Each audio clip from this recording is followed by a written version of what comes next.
Mapagpalang araw mga kahabi.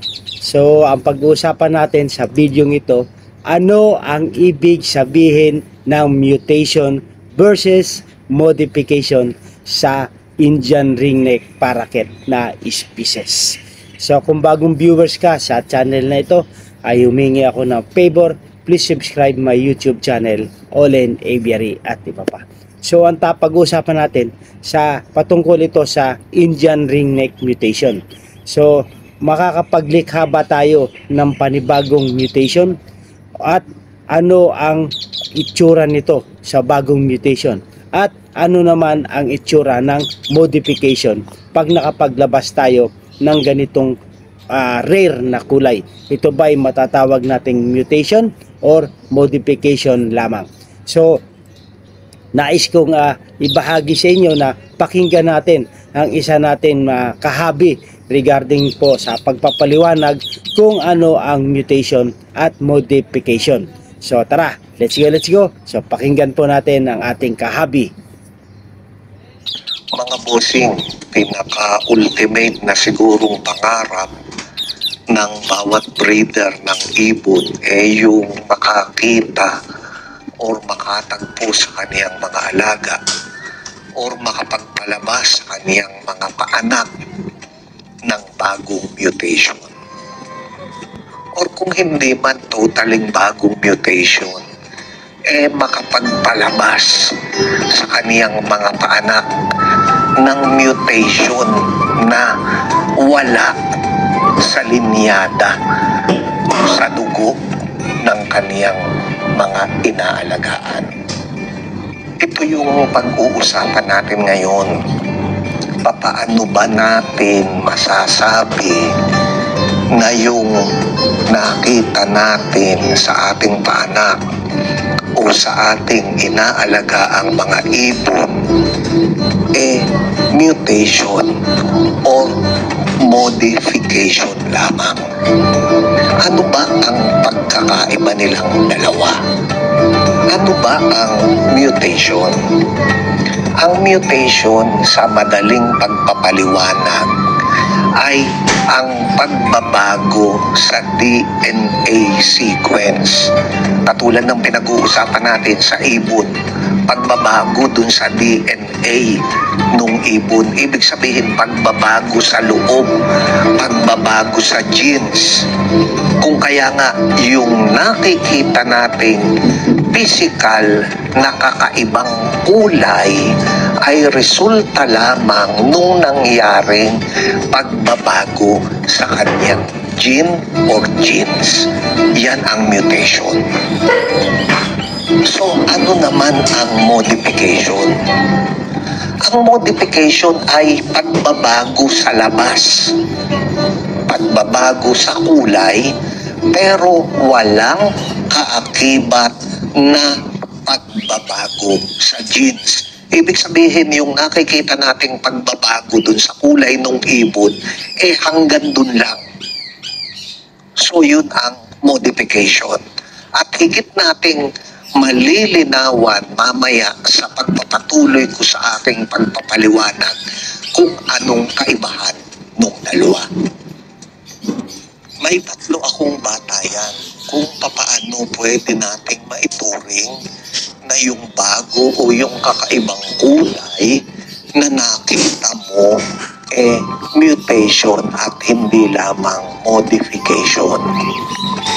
Ang unang batayan ay dapat ito ay hindi bunga o resulta ng sakit or ng kakulangan, deficiency. Ibig sabihin, yung nakita mo dun sa paanak mo, kakaibang kulay, wala yun sa linyada ng ibon mo, dapat masigurado mo na ito ay hindi resulta na yung ibon ay may sakit o may kakulangan. Yun ang kaunahan. Ikalawang batayan, ito ay hindi dapat nawawala. Ibig sabihin, nakita mo yung kakaibang kulay dun sa ibon, ibig sabihin, hindi ito dapat pansamantala lang. Ibig sabihin, hindi yung paglipas ng 1 o 2 buwan, wala na. Hindi. Dapat naandun. Dapat nananatili. Yun ang ikalawang batayan. At ikatlo at pinakamahalagang batayan, ito ay dapat naiipasa or maiipasa sa magiging mga anak. Ibig sabihin, kahit ito ay hindi bunga ng sakit, ibig sabihin kahit ito ay hindi nawawala, kung ito ay hindi naiipasa or maiipasa dun sa mga anak or magiging anak, hindi ito mutation. Ito ay modification lamang. So, pinakamahalaga yung ikatlo. Para maituring na mutation, ito ay dapat maiipasa. Kasi yung pagbabago nga is nasa loob, nasa genes.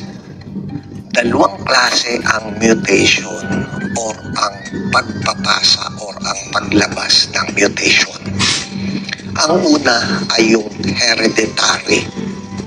Ibig sabihin, ipinapasa ng magulang sa anak. Bigyan natin ng halimbawa para mas maintindihan natin. Halimbawa, ng unang matagpuan ang kulay blue na mutation sa Indian ringneck sa wild. Bago pa ito lumabas yung visual na kulay blue, ibig sabihin ito ay dumaan sa mahabang proseso ng pagsalin-salin. Ibig sabihin, may isang ibon na tinataglay ito, ipinasa sa anak.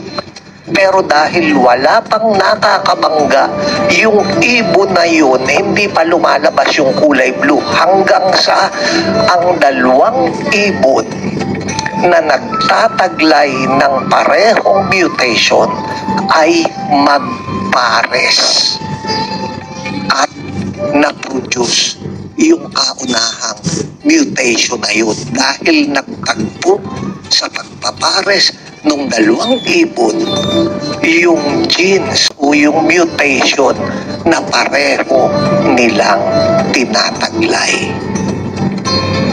Nangyayari ito sa autosomal recessive. Pinapasa muna hanggang sa paglipas ng mahabang panahon ng tagpo, lumalabas. So, i-apply natin ito sa pag-aalaga natin. Nakatagpo ka, nakakita ka sa iyong paanak o sa iyong inaalagaan ng hindi mo inaasahan na kulay. Pwede na ito'y hereditary, lalo't kung higit yung natagpuan mo ay autosomal recessive ang mode of inheritance. Hindi mo alam na yung mga alaga mong ibon ay tinataglay yun or may split.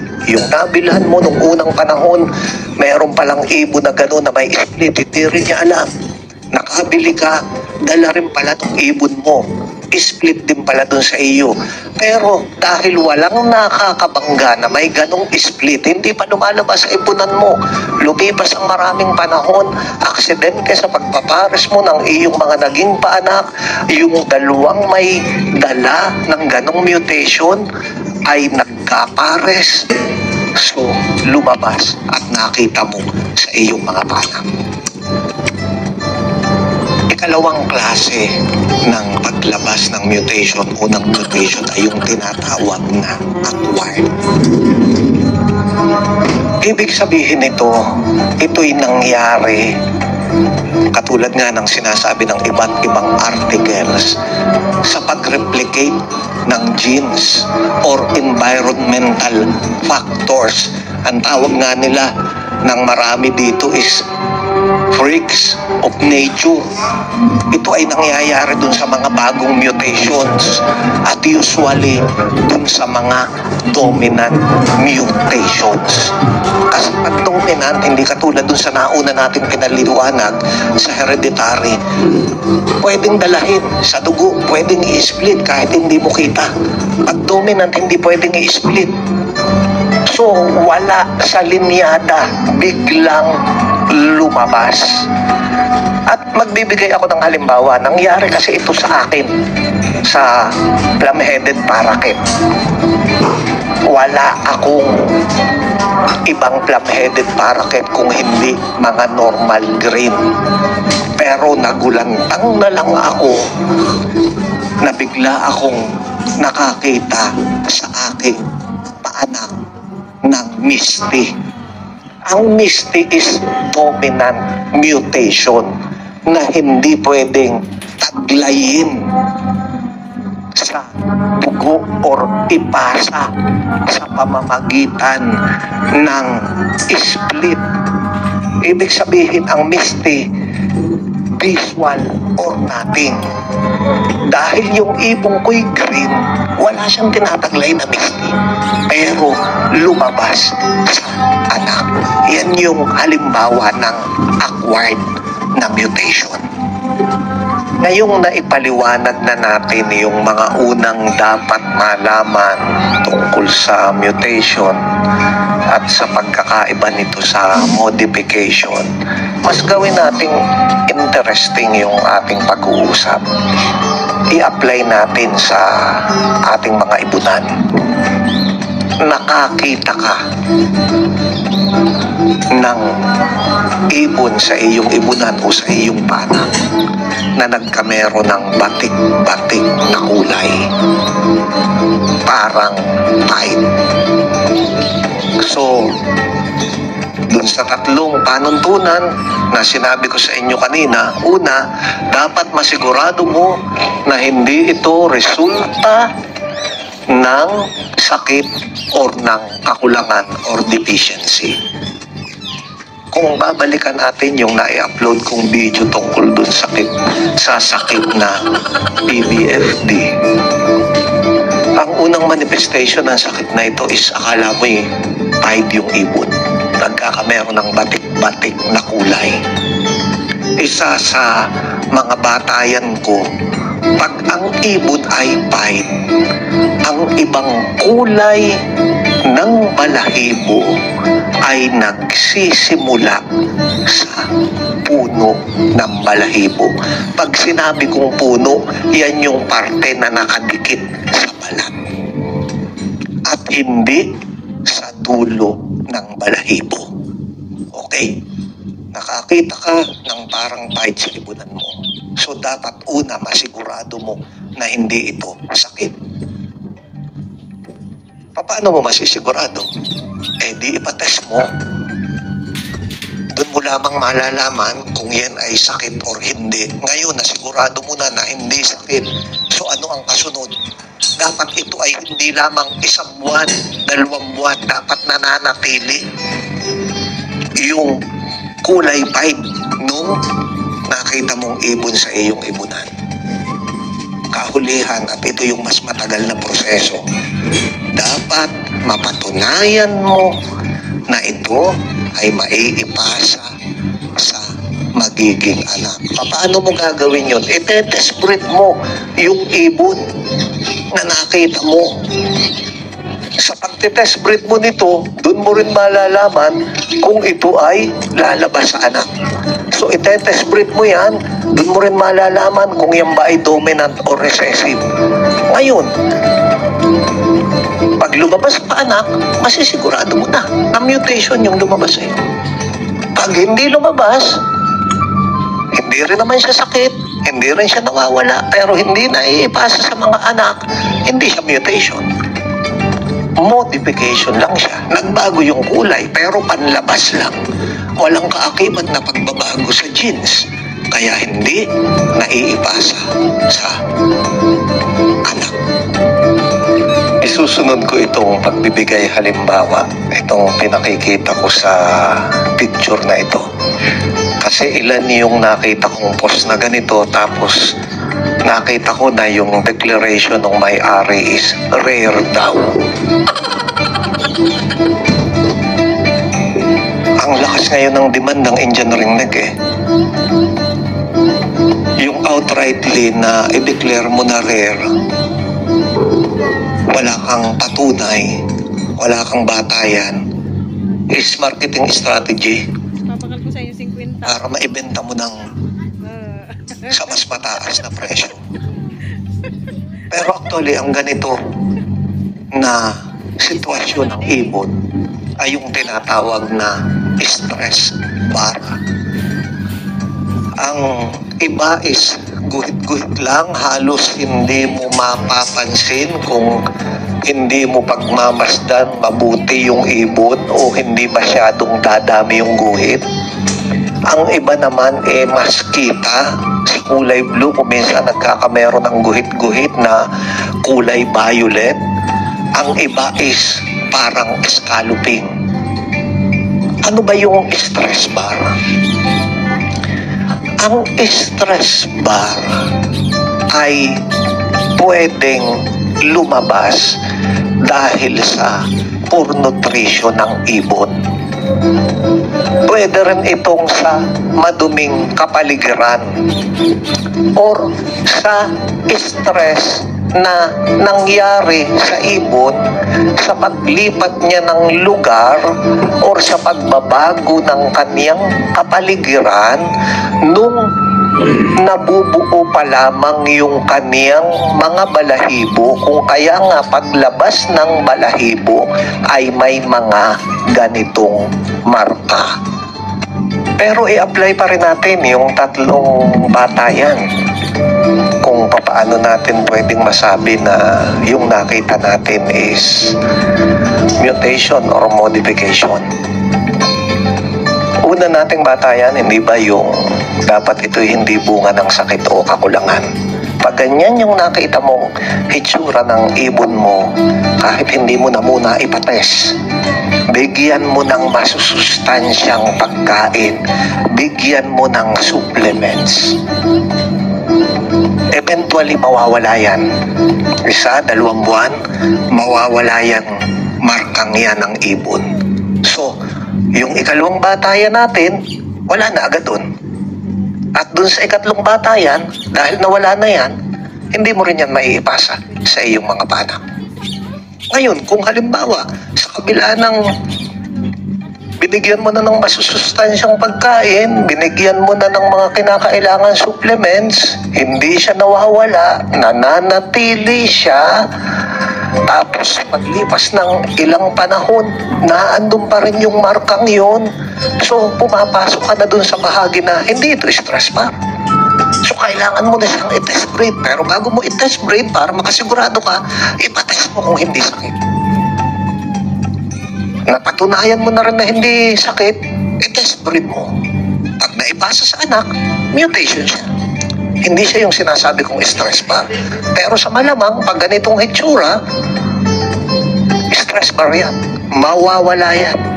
Bigyan mo lang ng masusustansyang pagkain. Ayusin mo lang yung kanyang kapaligiran. Okay, mga bossing, sana muli kayong may napulot at natutunan sa talakayan nating ito, upang nang sa ganun alam natin yung gagawin natin. At hindi rin natin pwedeng sabihin na basta may nakita tayong bago is mutation ito. Kakaiba ito. Rare ito. Dapat pagsasabihin natin yon, may batayan tayo. Sigurado tayo. Upang nang sa ganun, kung i-out man natin ang ibon natin ito ay hindi batay sa panluloko. Kung hindi batay sa katotohanan, batay sa tama na nakita natin at napatunayan natin. So maraming pong salamat sa iyo, Kahabi AD 1671. So yun po yung kanyang pagpapaliwanag regarding po sa mutation and modification.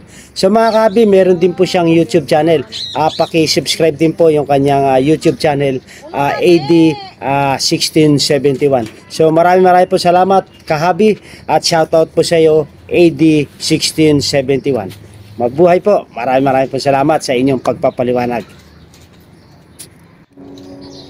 So mga Kahabi, so yun po yung pinagkaiba ng mutation at modification. So maraming po salamat sa Kahabi natin na nagpaliwanag regarding sa ating usapin. So kung nagustuhan itong video na to, ay humingi ako ng favor, please subscribe my YouTube channel, Olen Aviary at iba pa. At pakiclick na rin po yung notification bell para ma-update po tayo sa mga bagong video na ating i-upload regarding po sa buhay mag-iipon. Maganda ang buhay pag may kaalaman sa ating pag-aalaga, lalong-lalo na po sa mutation and modification. Mabuhay and God bless. Thank you for watching.